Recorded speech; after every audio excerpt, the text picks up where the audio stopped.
esse projeto, o Corpo de Cristo boa noite.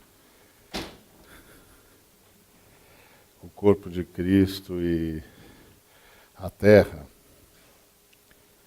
nessa perspectiva que o Havara está trabalhando, singular e plural, ou singular é plural, que faz todo sentido, não só porque chama a unidade humana, a humanidade, mas fala de Deus, um Deus tão comunitário que até o eu sou é nós somos, porque Deus é uma comunidade. E eu queria compartilhar com os irmãos e irmãs sobre a integralidade da missão de Deus, que é justamente voltada para essa noção do nosso relacionamento com a vida, do nosso relacionamento com o planeta que Deus nos deu. Eu chamo esse estudo de ética da manutenção. Ou por que entrar na história para fazer o bem, sabendo o que a gente sabe? Por que a gente vai fazer o bem? Claro que a grande pergunta é o que é que a gente sabe. Mas antes disso eu queria só fazer definição para a palavra ética que nós estamos usando.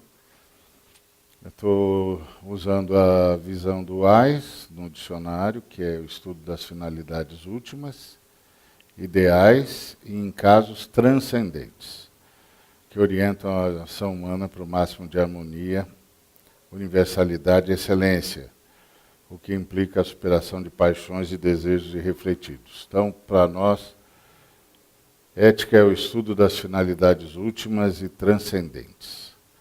O Henrique Dussel disse, em minhas obras anteriores, moral significava uma determinação da praxis e ético indicava o nível transcendental crítico, que é justamente como nós estamos tratando a palavra ética, como a finalidade que vem da transcendência para o homem. Para que o homem existe? Por que ele está aqui? Qual é a nossa missão? Qual é a nossa função? Bom, o que é que a gente sabe? Porque nosso estudo é por que entrar na história sabendo o que a gente sabe. O que a gente sabe? Bom, primeiro a gente sabe que o mundo jaz no maligno. Então, tem que entrar na história para fazer o bem, para cuidar da terra, o corpo de Cristo em movimento. Por quê? Se o mundo jaz no maligno. Por que a gente vai entrar se quem é injusto, disse o texto do Apocalipse, vai continuar fazendo injustiça? É verdade que as Escrituras dizem para fazer o bem, mas principalmente aos domésticos da fé. E a carência é tão grande que acaba, se a gente levasse a sério, né, fazer o bem para os domésticos da fé, a carência é tão grande que a gente acabaria nos esgotando nos domésticos. Né? Os irmãos, só cuidar dos irmãos já dá um bom desafio. Né? Por que a gente tem de entrar na terra para fazer o bem, se nós aguardamos um novo céu, uma nova terra onde habita a justiça? E por que entrar na história para fazer o bem, se Jesus disse que o reino dele não é desse mundo? Então, nós estamos aqui para pensar no nosso envolvimento com o planeta, com o sistema, o ecossistema, com a sustentabilidade.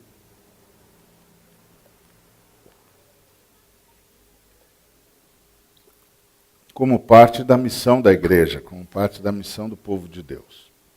Mas nos deparamos com essas colocações que são legítimas, que são verdadeiras. O mundo jaz no maligno mesmo.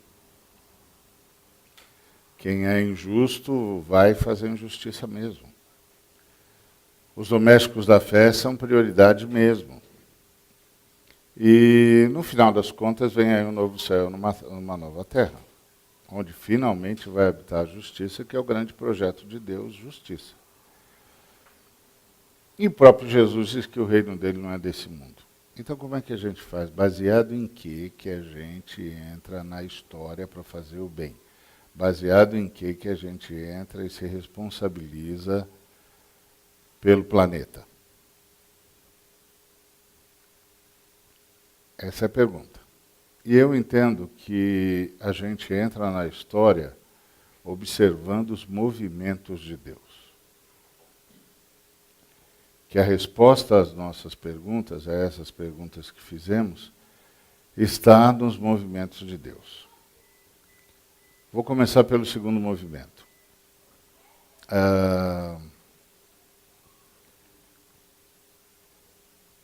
Versículo de 31 de Gênesis 1. Viu Deus tudo quanto fizera, e eis que era muito bom. Houve tarde e manhã o sexto dia. Queria chamar a atenção dos irmãos e irmãs para o fato de que muito bom é menor do que ótimo. E muito bom é menor do que perfeito. Então, a pergunta é, como Deus, avaliando a sua própria criação, ao invés de dizer ótimo, perfeito, diz muito bom. Será que é muito bom para o que se presta? O que Deus estava querendo dizer?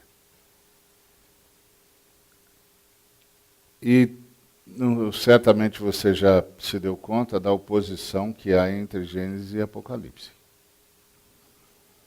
Lá no Gênesis, você lê, haja luz e houve luz. Viu Deus que a luz era boa, fez separação entre a luz e as trevas, chamou Deus a luz dia e as trevas noite. Houve tarde e manhã o primeiro dia. Então, nesse planeta, que é o que nós vivemos, você tem um paradoxo, luz e trevas, vida e morte, paz e guerra, bem e mal. Mas no planeta descrito em Apocalipse 22, não tem. No planeta descrito no Apocalipse 22, só tem dia. Já não haverá noite, nem precisam eles de luz de candeia, nem da luz do sol, porque o Senhor brilhará sobre eles e reinarão pelos séculos dos séculos. Tem duas cosmologias aqui. Na primeira cosmologia, o dia convive com a noite. E na segunda cosmologia, só há o dia, não há noite. Qual dessas duas cosmologias é da preferência de Deus? Para responder essa pergunta, a gente tem de fazer uma outra, que é qual dessas duas cosmologias será para sempre? E acho que é claro para nós que a que será para sempre é de Apocalipse, onde só tem dia, onde só tem bem, onde só tem vida. Então, por que nós temos um primeiro planeta que é marcado pelo paradoxo? Por quê? Seria Deus se preparando para os nossos movimentos? E quais são os nossos movimentos? O nosso movimento é a queda. O raciocínio de Paulo é precioso para nos elucidar. Porque o texto diz, nele, Deus, vivemos, nos movemos e existimos. E de Deus todos se extraviaram.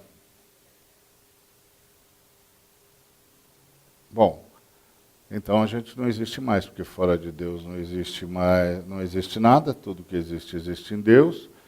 E Deus que nós vivemos, nos movemos e existimos e nos extraviamos de Deus, nós não deveríamos mais existir. Ou vamos pensar em relação à santidade de Deus. O Deus em quem vivemos, nos movemos e existimos é santo. Mas nós somos pecadores. Pois todos pecaram, não há justo, nenhum sequer. Então a gente não tem como existir. Um Deus santo não pode sustentar pecadores. Então a nossa existência aqui é um mistério, olhando sob essas duas perspectivas. Como Deus fez para que a nossa ruptura com Ele não fosse o fim? Que a gente rompeu com Ele, era para tudo terminar. Como Ele fez para que a nossa ruptura não fosse o fim? Aí a gente vai para o primeiro movimento. O Pedro responde essa pergunta. Ele diz que não foi mediante coisas corruptíveis, como prata ou ouro, que nós fomos resgatados do nosso fútil procedimento que nossos pais nos legaram, mas pelo precioso sangue, como de cordeiro, sem defeito e sem mácula.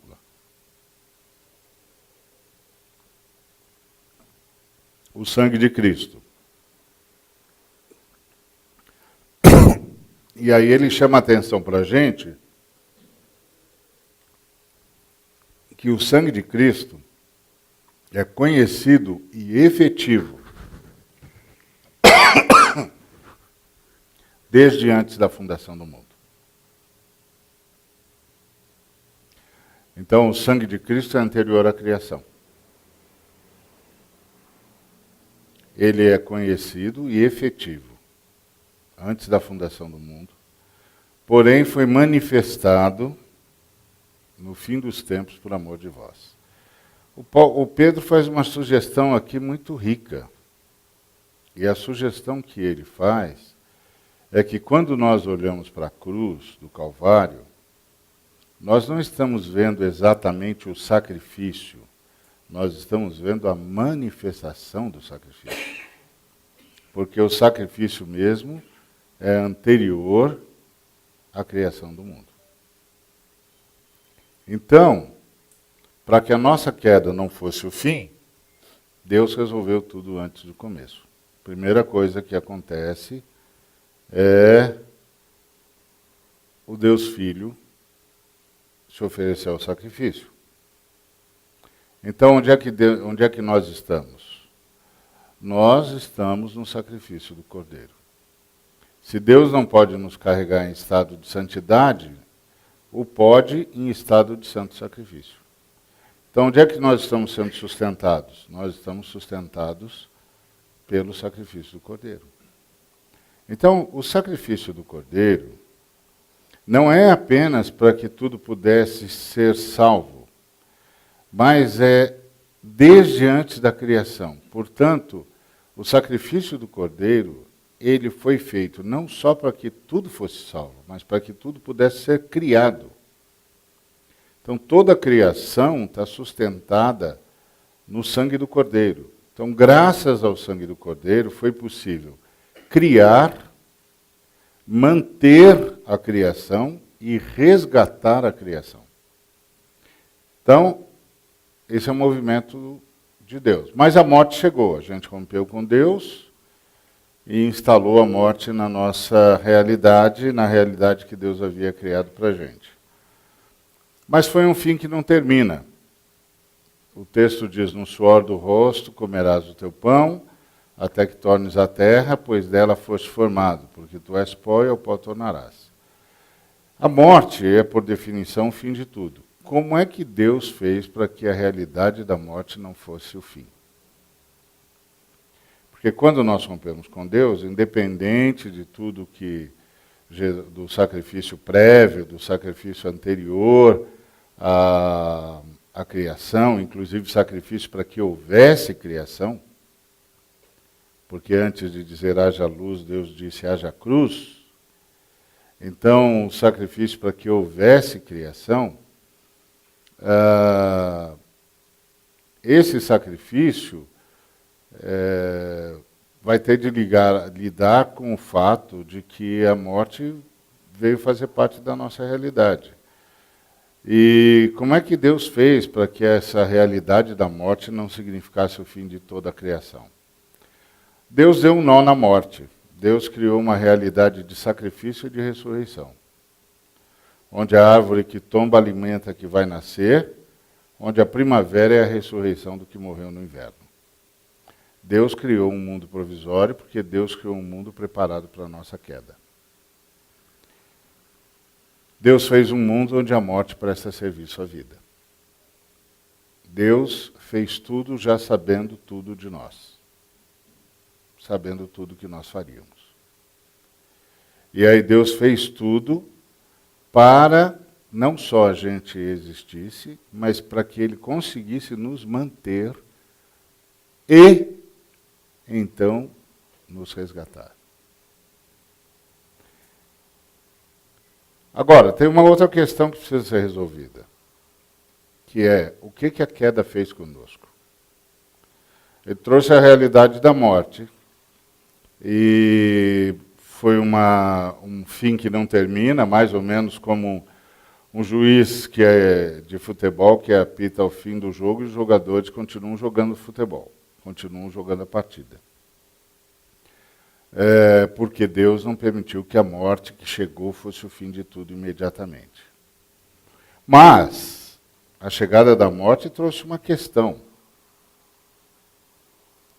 Porque a morte é o resultado da queda.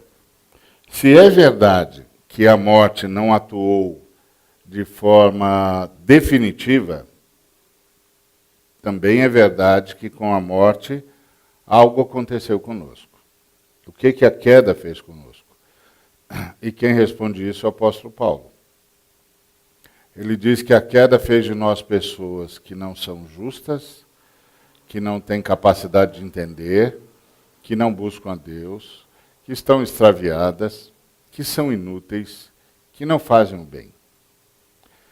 Fez de nós gente cuja garganta é só morte, sepulcro aberto. Nossos lábios só urdem o engano, só destilam veneno. Nossa boca só profere maldição e amargura.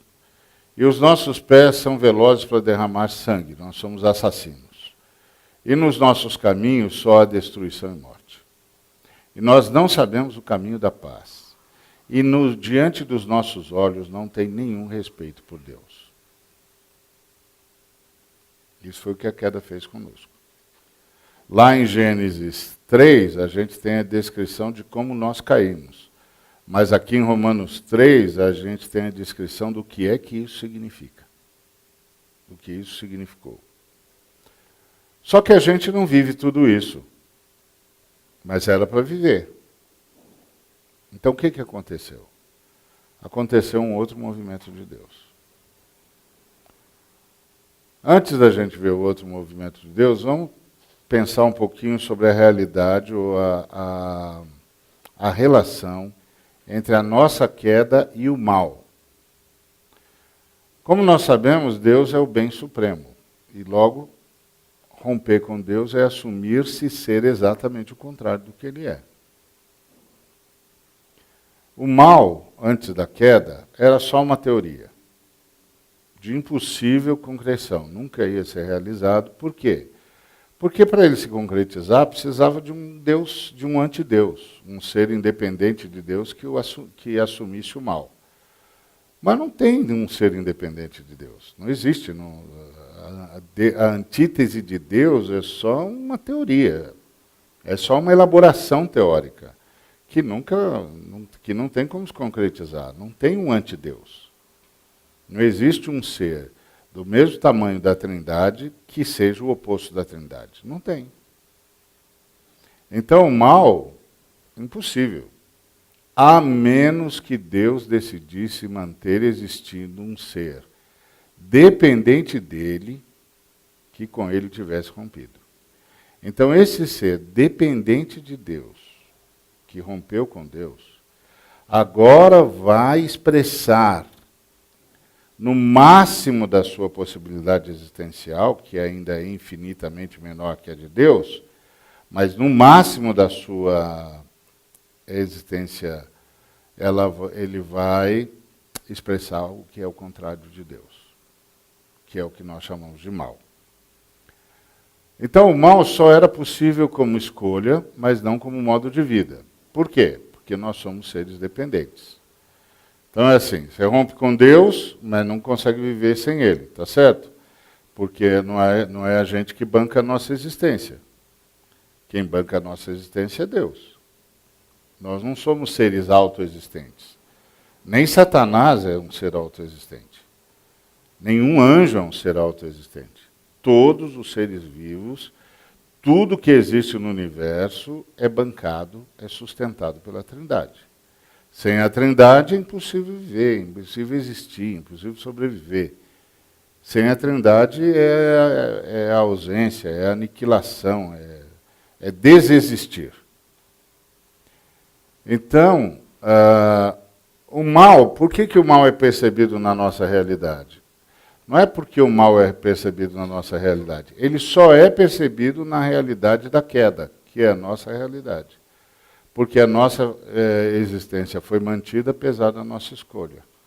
Então, nós passamos a manifestar o que era contrário a Deus. E o que é contrário a Deus é que nós chamamos de mal. Certo? Então, o mal, como uma entidade, não existe. Como o escuro não existe. O escuro é a ausência da luz. O mal é a ausência do bem. Então, o mal como entidade não existe. Agora, quando os seres que rompem com Deus, ao invés de deixarem de existir, continuam existindo, bancados pelo Deus que os criou, agora o mal vai ganhar manifestação na história. Antes não tinha como o mal se manifestar na história, como o que era contrário a Deus se manifestar na história. Agora tem. Porque gente que rompeu com Deus continua viva, continua existindo.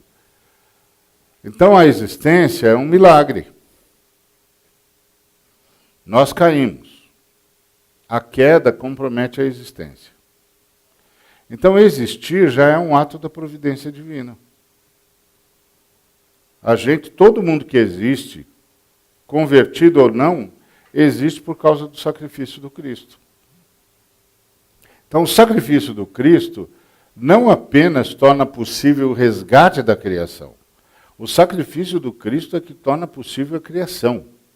Por isso que todas as coisas foram criadas nele e para ele. E sem ele nada do que foi feito se fez. O efeito imediato da queda é desexistir.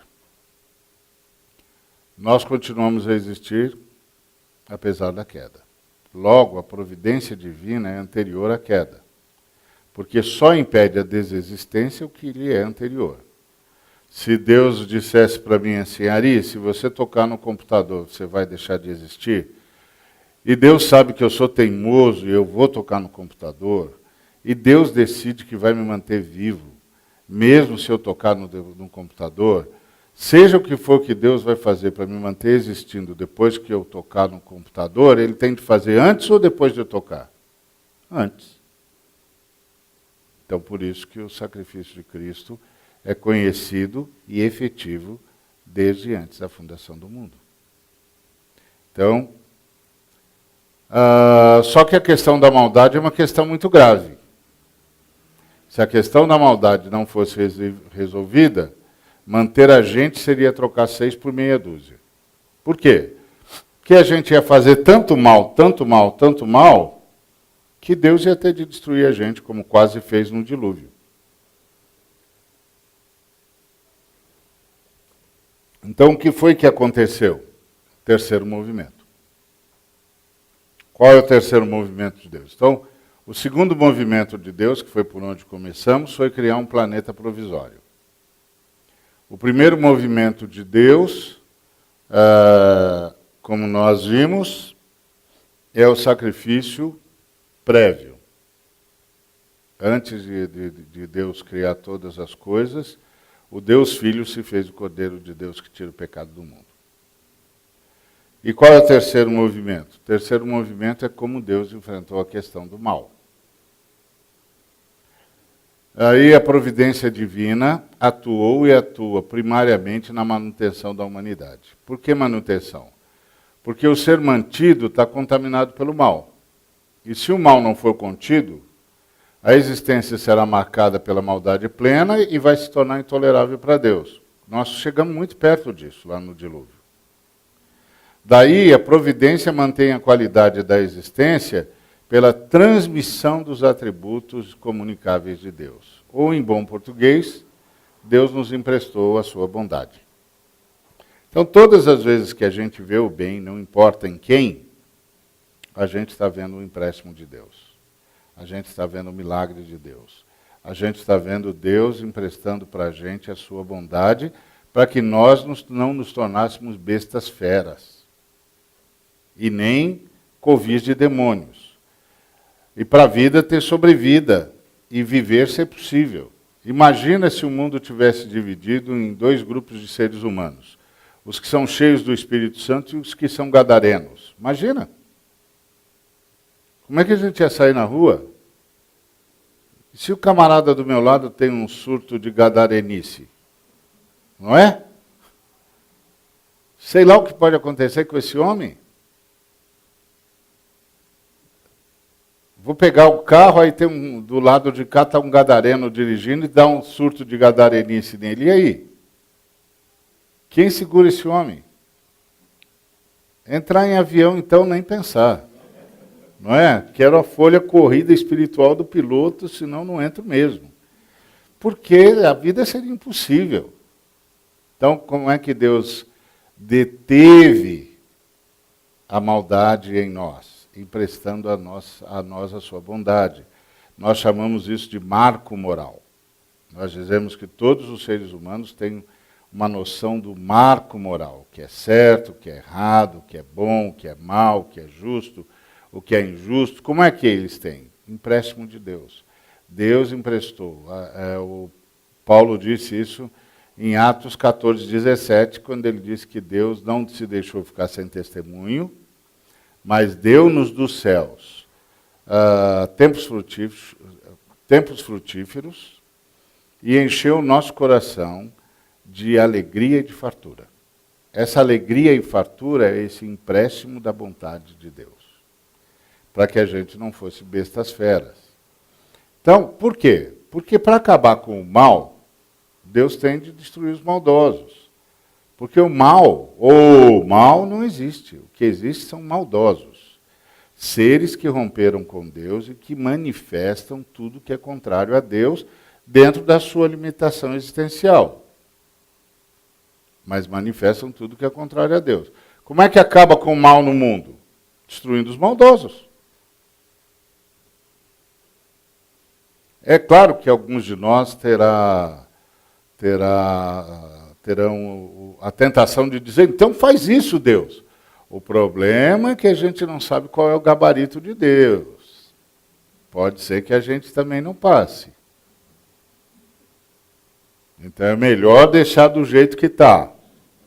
Não, Deus, o Senhor sabe, continua a administrar do teu jeito, o Senhor sabe direitinho o que fazer, nós vamos confiar sempre no teu juízo, sempre. Porque a gente não sabe qual é o gabarito dele. Dá que no gabarito dele eu não passe, pronto, dancei. Então, por quê? Porque o mal existe nos seres criados. É fruto de nós termos sido mantidos apesar da queda. Deus na humanidade acabará com o mal pela conversão dos maldosos. Tá certo? E aí, para que isso aconteça, a humanidade tem de ser preservada apesar do mal. Se não preserva a humanidade, salva a humanidade como? Que humanidade que vai salvar não foi preservada? Então, por que Deus fez tudo para manter a humanidade? O Pedro responde, o Senhor não está retardando a sua promessa como alguns a julgam demorada. Pelo contrário, Ele é longânimo para conosco, Ele não quer que ninguém pereça, senão que todos cheguem ao arrependimento. Então, o Senhor está esperando que todos os que vão se arrepender, se arrependam.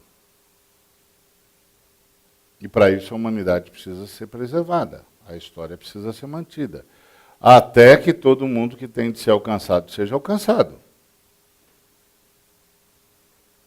Certo? Então, qual é o ponto central aqui?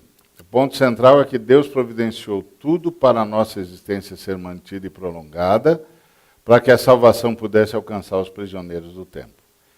Tudo que Deus vai fazer conosco, vai fazer dentro do tempo. Por uma única razão, nós somos seres presos ao tempo. Toda vitória de Deus em relação a nós será uma vitória dentro do tempo, porque nós somos seres presos ao tempo. Então Deus providenciou tudo para que a nossa existência fosse mantida e prolongada, para que a salvação pudesse nos alcançar, nós que somos os prisioneiros do tempo. Bom, aí vem a pergunta, a gente está aqui falando, singular é plural, precisa cuidar do planeta, tudo é nosso, o Pai é nosso, o planeta é nosso, como diz o Ravara. Então, o que vem primeiro? Evangelização ou ação social? Bom, Deus primeiramente fez ação social e depois evangelizou. Por quê? Porque só é possível evangelizar quem existe, né? Então Deus primeiro criou,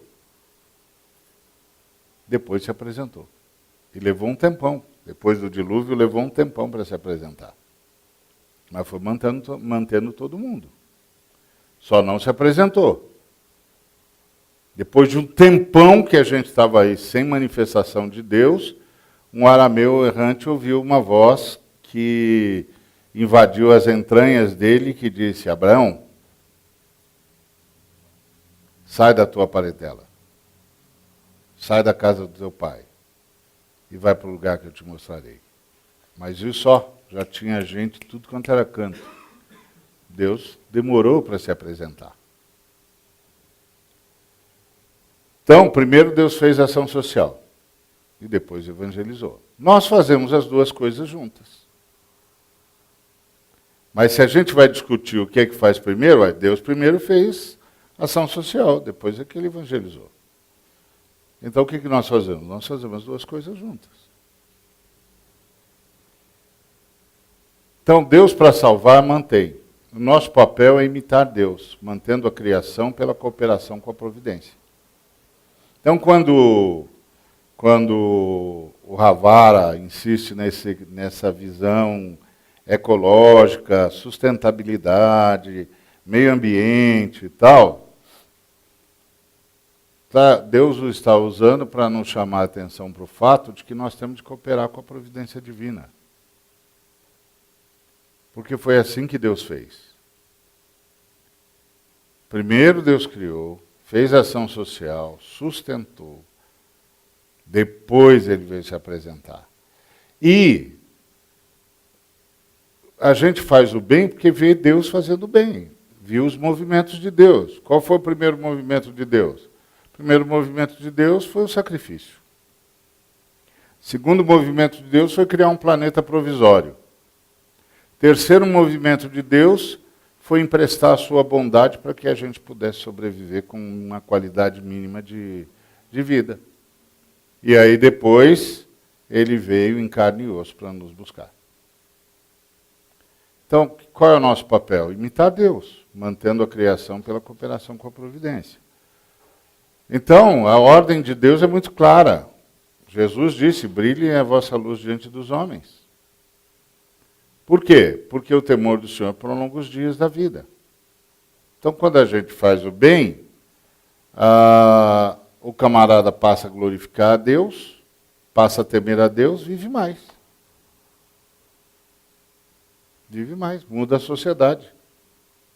Nós temos feito isso nos últimos milênios. Quando nós saímos para evangelizar o mundo era uma barbárie. Depois de 2000 anos de história da fé cristã, a gente tem noção de direitos humanos, de igualdade humana, de ecologia, de nação, de democracia. Tudo isso é fruto do cristianismo.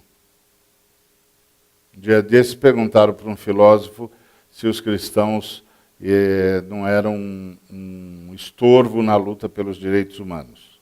E o filósofo disse, meu amigo, tudo que nós sabemos sobre direitos humanos foram os cristãos que ensinaram. Antes dos cristãos, ninguém tinha noção de direito humano. Antes dos cristãos, haviam os homens livres e os escravos. Os homens livres podiam ter escravos e podiam fazer com os escravos o que quisessem. Sem contar com o fato de que as mulheres eram, por definição, escravas. E as crianças eram, por definição, propriedade. Quem acabou com isso foram os cristãos. Os cristãos que começaram a espalhar pelo mundo e dizer que Deus amava a todos, que Deus era pai de todos, que todos são iguais, que não pode ter diferença entre homem e mulher, que não pode ter escravo, que todos os seres humanos são amados por Deus e que Cristo morreu por todos, você não pode escravizar uma pessoa por quem Jesus morreu. Os cristãos mudaram o mundo. Os cristãos criaram a noção de direitos humanos. É isso aí. Então, a finalidade última de Deus é a salvação. Só que salvação é departamento de Deus. Pregação é nosso departamento. Agora, salvação é departamento de Deus. Eu anuncio Jesus. Agora, se o sujeito se convenceu do pecado, da justiça e do juízo, eu não sei, eu não consigo fazer isso não. Até gostaria. Principalmente das pessoas que a gente ama, se eu pudesse me converter pelas pessoas que amo, me convertia. Mas não posso. É pessoal, é inalienável, é intransferível, é a pessoa e Deus. Então, salvação não é nosso departamento. Nosso departamento é pregação. Nosso departamento é boas obras. Nosso departamento é testemunho. Salvação é o departamento da Trindade. Então, para que a pessoa seja salva, é preciso que ela exista. Então, nós trabalhamos pela manutenção da vida. E por dever moral, é manutenção nos padrões divinos. Portanto, é bem possível o bem. Um mundo novo é possível já antes do novo mundo? O novo mundo é o novo céu e a nova terra. Sim, porque Deus nos municia para gerar um mundo novo, para que toda a gente entre no novo mundo. Por isso nós mudamos o mundo. Vale a pena investir na humanidade, porque Deus faz o bem vingar. Por isso a gente preservou a raça humana. Sem a fé cristã, esse negócio já estava destruído há muito tempo. Há muito tempo. Um dia perguntaram para um analista, para um historiador, por que ele achava que o Gandhi tinha conseguido triunfar sobre o Império Britânico. E o historiador disse, porque o Império Britânico era cristão. Se o Império Britânico não fosse cristão, simplesmente um soldado de Sua Majestade dava um tiro na nuca do Gandhi e acabou. Só que de dentro do Império Romano, o britânico, os cristãos britânicos começaram a dizer, o que o Gandhi está falando é o que a gente aprendeu na escola dominical. A rainha não tem o direito de manter domínio sobre a Índia. Nós perdemos o direito moral de estar lá. Nós temos de dar independência para eles. Quem, na verdade, garantiu, disse o historiador, a independência da Índia, não foi apenas o movimento do Gandhi, foi a ressonância do movimento de Gandhi entre os cristãos do Império Britânico. Que de dentro do Império começaram a pressionar a rainha, dizendo, o Mahatma está certo. Nós temos de entregar a Índia para eles, de devolver a Índia para eles. E aí os britânicos fizeram isso. Se fosse no mundo não cristão, se ele estivesse lutando como uma nação não cristã, um soldado ia lá, dava um tiro na nuca e acabou.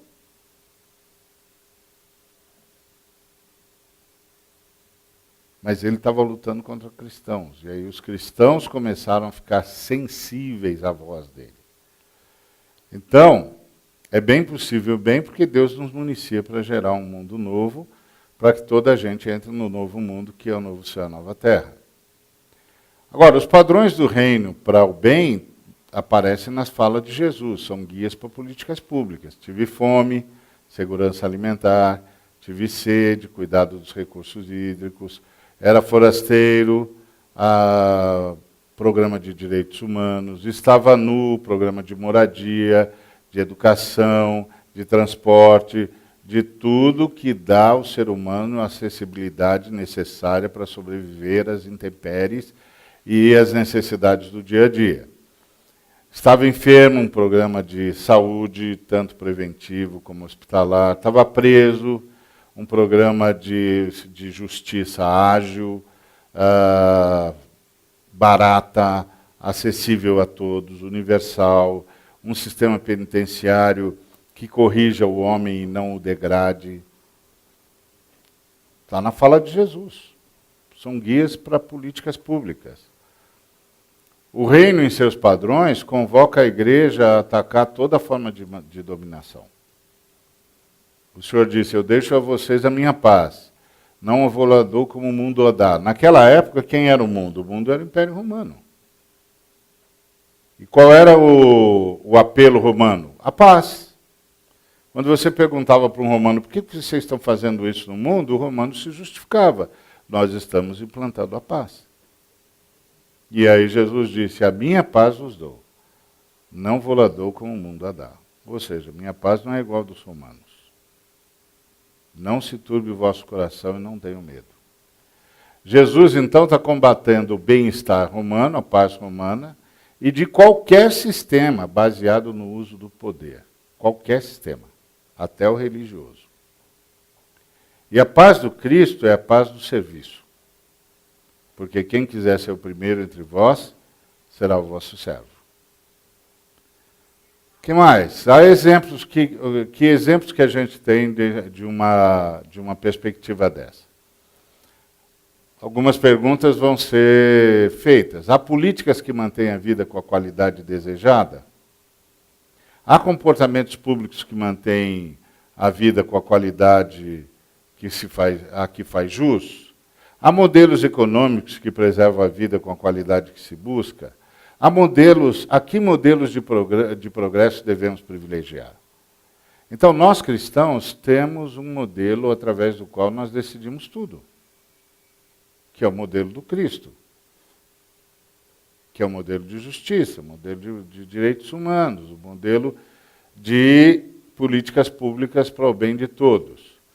Então, o princípio para a oração e a ação da igreja é poupar o maior número de vidas. Sempre. Por isso, essa é a ideia do singular é plural mesmo, como Deus disse, eu sou.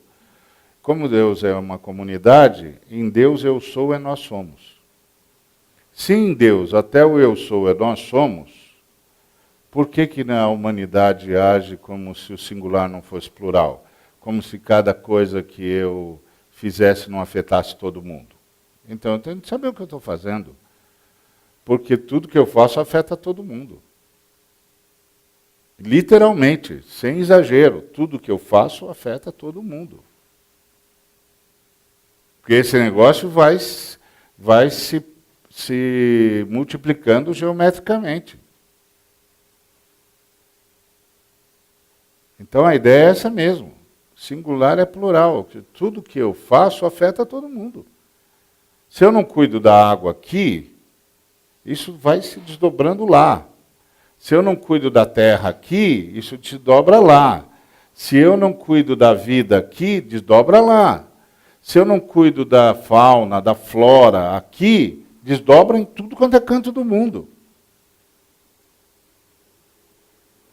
Então não é assim, que pena que no Oriente Médio não tem mais água. Não tem mais água porque os recursos, os ventos mudaram. E por que os ventos mudaram? Porque eu desmatei tudo. Não, eu não estou lá. Não está lá, você está no mesmo planeta. Só tem um planeta. Só tem uma casa. Está todo mundo morando na mesma casa.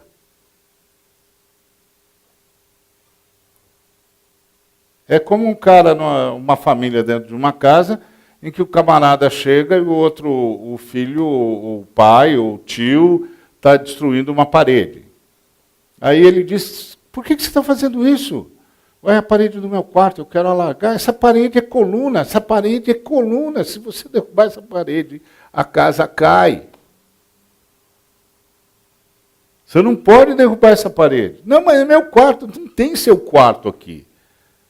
Tem nossa casa. Não tem seu quarto. Tem nossa casa. Então, se a humanidade não aprender isso, e isso o Deus triuno vem fazendo desde sempre. Então, o princípio para a oração e a ação da igreja é poupar o maior número de vidas. E Jesus ensinou isso. Por exemplo, ele disse para a gente orar para que a nossa fuga não se desse no inverno nem no sábado. Ele estava falando com os discípulos que o abominável da desolação ia estar no lugar onde não devia, e quando eles vissem isso, eles saíssem fugindo de onde eles estivessem. E aí ele disse assim, ore para que isso não aconteça nem no inverno nem no sábado. O que ele está dizendo? Ele está dizendo que não dá para evitar o abominável da desolação, mas dá para administrar o tempo. Eu posso chegar para o pai e dizer, pai, eu sei que não vai dar para evitar, o abominável vai vir mesmo, mas não permita que ele venha no inverno nem no sábado. Por que no sábado? Porque os judeus no sábado só podiam andar um tantico assim. Então não dava para fugir. E no inverno é mais difícil de se deslocar. Então eles disseram, manda ele no domingo e no verão, porque aí a gente tem a semana toda para correr e no verão é mais fácil de andar. Ou seja, não dá para evitar o evento, mas dá para administrar a data. E o Paulo, então, que orou contra a profecia que ele mesmo fez? Ele virou para o soldado romano e disse, não vamos embarcar porque vai morrer todo mundo. O soldado foi procurar os marinheiros disseram que dava. Se você estivesse no lugar do soldado, você ia ouvir um prisioneiro ou ia ouvir um marinheiro? Você ia ouvir um marinheiro, né? O marinheiro disse que está tudo bem. Só que aí veio o tufão, o Euroquilão. E se sou eu já ia orar, Senhor, eu avisei esses cabeças duras, eles não ouviram, agora o Senhor fez uma promessa para mim, o Senhor disse que ia me levar para Roma. Então eu não sei o que o Senhor vai fazer, mas eu estou pedindo para ir para Roma, até o peixe do Jonas serve. Contanto que eu chegue em Roma, qualquer coisa, mas o Paulo não orou assim, o Paulo orou por todo mundo. O Paulo orou dizendo, Deus, eu sei que eles são cabeças duras, mas eu queria falar para eles como é que eu sabia de tudo antes. Mas eu não vou poder dizer para eles como é que eu sabia de tudo antes, se o Senhor não salvar a vida deles. Então ele orou contra a profecia dele. E pior,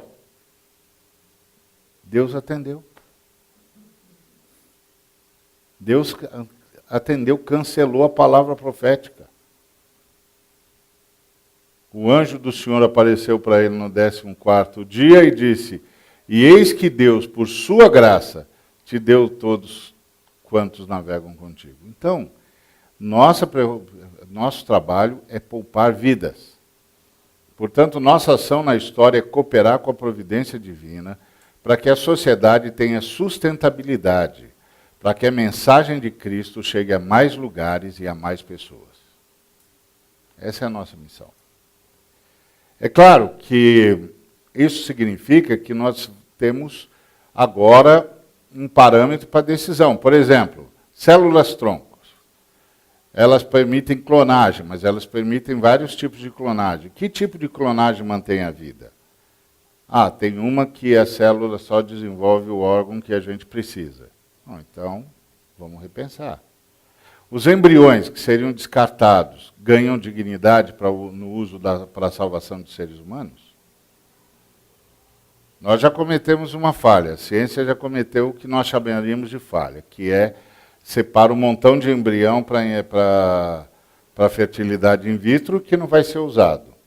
Então aqueles embriões são seres vivos sem nenhuma dignidade. Quando eles passam a ser usados para a salvação de seres humanos, isso não os traz para um momento de dignidade na sua história ínfima? Está vendo? A gente tem padrões para começar a perguntar, pelo menos. Quando a gravidez põe a vida da mulher em risco, é fruto de violência, a ética da manutenção, que prima pela qualidade da vida, preserva quem? Nós temos que fazer perguntas. Nós estamos num mundo que faz um montão de perguntas. Quando a interrupção da gravidez é apenas correção de não planejamento, como é que a gente pode cooperar com isso? A gente tem de fazer perguntas, não sair por aí disparando uma metralhadora giratória. Só que quem não tem uma ética de manutenção, não tem como responder pergunta nenhuma. Porque não fez teologia, ou seja, não procurou entender qual era o projeto de Deus na história da criação e da salvação. E porque não procurou entender Deus, vai tirando da Bíblia o que quiser e fazendo o que quiser. Mas Deus tem um plano, Deus tem um projeto. Eu chamo esse plano de ética da manutenção. Diante da manutenção da vida com qualidade, para que o fim último da salvação seja alcançado, com que qualidade devem viver os que já alcançaram a salvação? Como é que a comunidade cristã deve viver? Essa ênfase individualista que tem nas nossas comunidades, ela se coaduna com o projeto de Deus?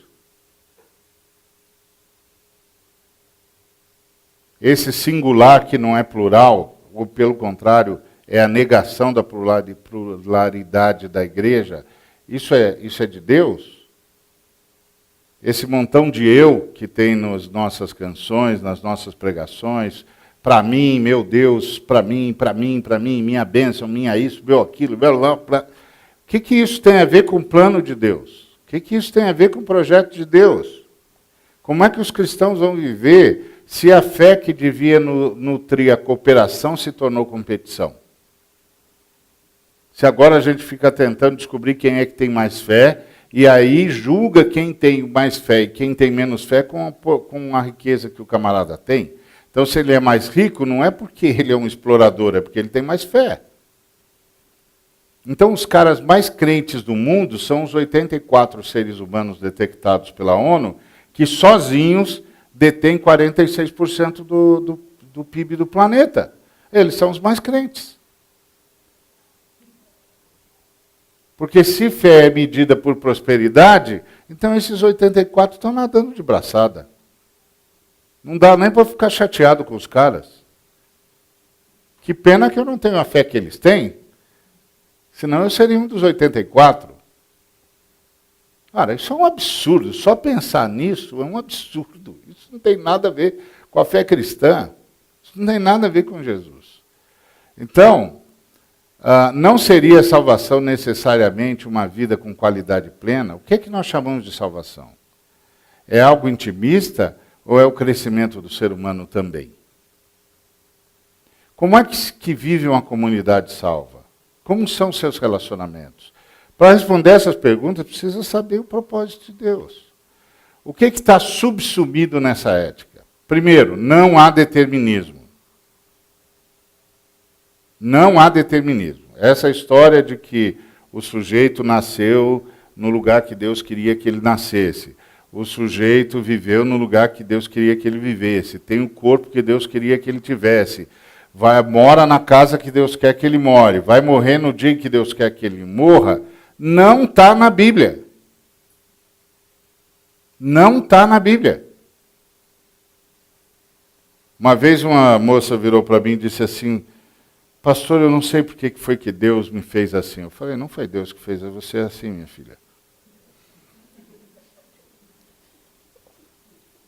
Ela disse: Deus me criou. Não, senhora, Deus não criou a senhora, não.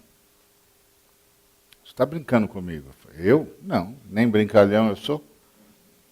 Não foi Deus que criou a senhora, não. Nem a senhora, nem a mim. Ele falou: o senhor está brincando? Não estou brincando, moça. Deus criou uma pessoa. Fez uma estátua, soprou nas suas narinas e ele se tornou alma vivente. Depois Deus clonou esse ser. Tirou uma parte dele e desenvolveu um segundo ser. E como ele é um engenheiro dos engenheiros genéticos, ele não perdeu nada, ainda fez desabrochar no segundo ser o que não havia feito desabrochar no primeiro, de modo que eles se tornaram complementares. E depois, minha filha, todos nós somos resultados da multiplicação desse casal. Não foi Deus que nos criou. Nós somos seres do mesmo barro e do mesmo sopro. Só tem uma criação. Só que nós demos azar. Sabe qual azar que nós demos? Que eles procriaram depois que tinham caído. E aí a morte já estava dentro deles. E foi passando de geração em geração. E de geração em geração, moça, a morte foi nos matando. Nós vivíamos quase 1 milênio, agora lutamos para viver 100 anos.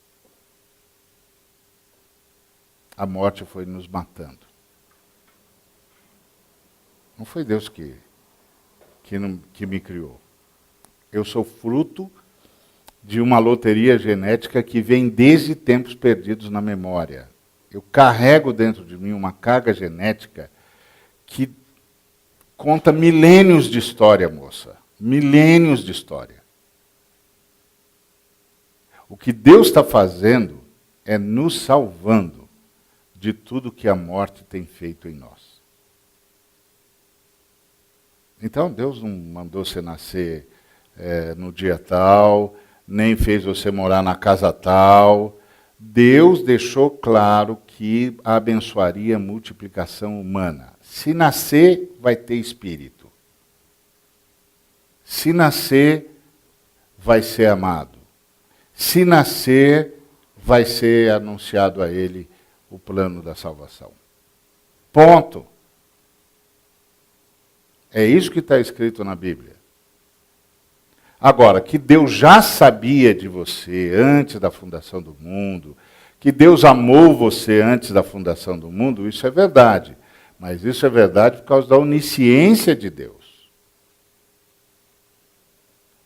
Mas não porque Deus criou você. Deus criou um sujeito só. Soprou uma vez só. Manipulou o barro uma vez só. Não fez mais de um, não. O segundo já era clonagem. Por isso que o homem, quando viu a mulher, disse, essa sim, essa é a carne da minha carne e osso dos meus ossos. Ora, carne da minha carne e osso dos meus ossos sou eu. Essa sou eu. Foi isso que ele disse. Esse cara sou eu.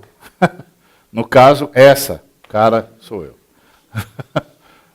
Entendeu? E essa história de determinismo que alguns irmãos têm, cara, se os irmãos tivessem certo, não podia ter juízo. Como é que vai ser? Eu chego lá e Deus diz assim, bonito, hein, seu Ariovaldo? Aí eu digo, Deus, com todo respeito, bonito o senhor, né? O senhor escreveu, eu só vivi. Que é isso? O que esses caras têm na cabeça? Não, minha filha, não tem nada a ver com isso, não. Não tem determinismo, não. E assim, o Salmo 55,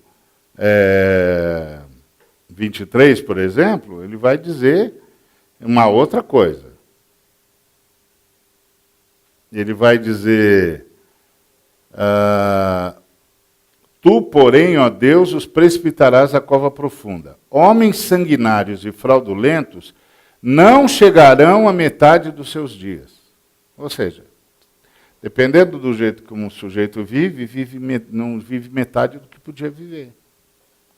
Em compensação, quem honra pai e mãe, prolonga os seus dias na terra.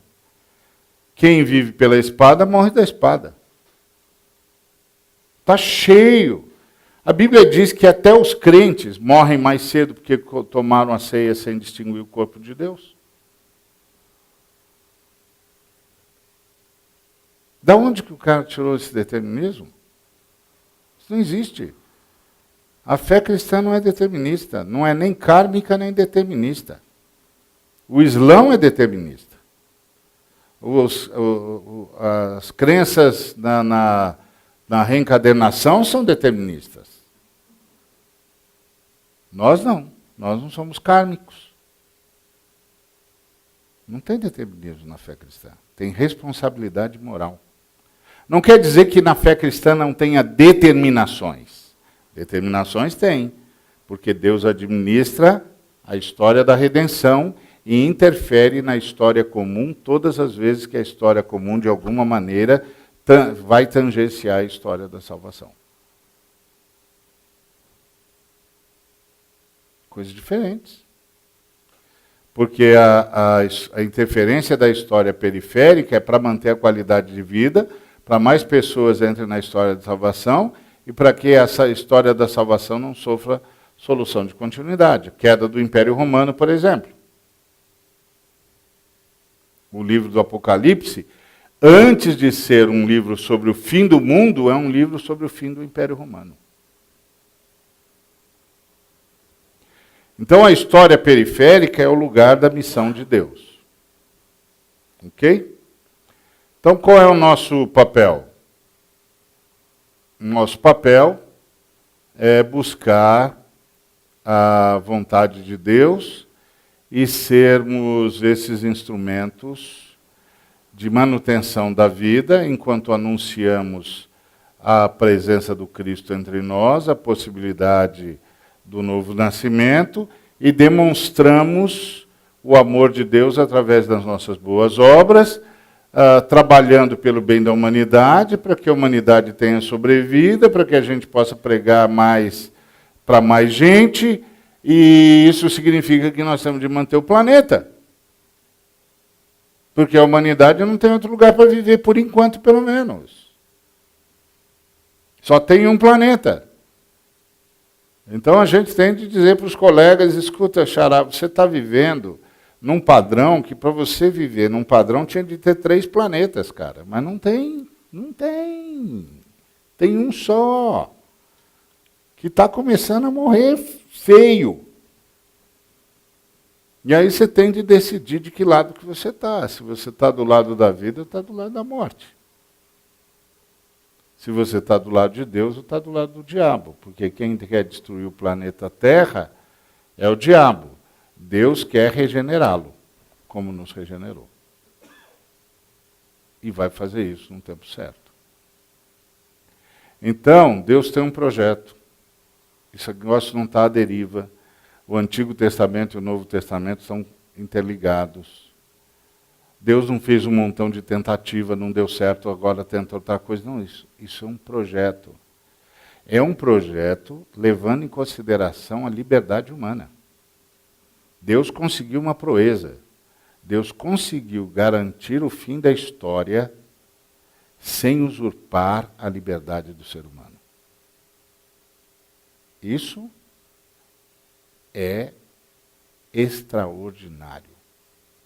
Deus garantiu o fim da história e a regeneração sem usurpar a liberdade humana. Por isso que vai haver juízo. Porque senão Deus não teria condições morais de julgar.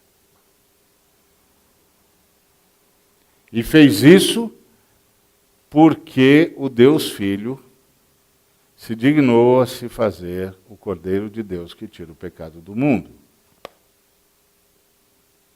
É como se o Pai apresentasse o plano da redenção, da criação, o plano da criação, e o Espírito Santo dissesse, mas nós vamos criá-los livres mesmo, com arbítrio?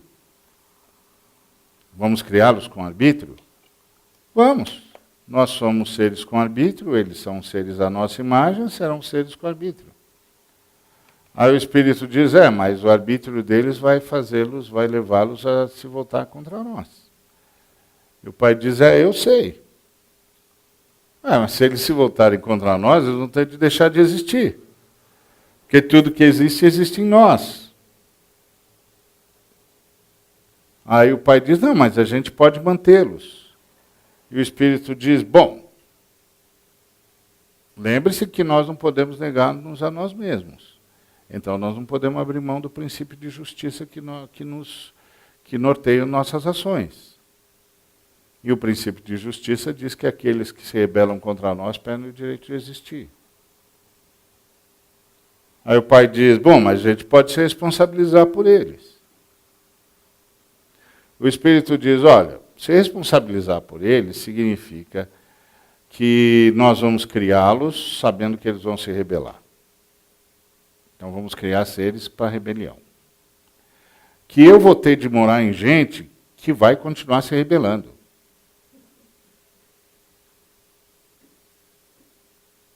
Só que tem um problema.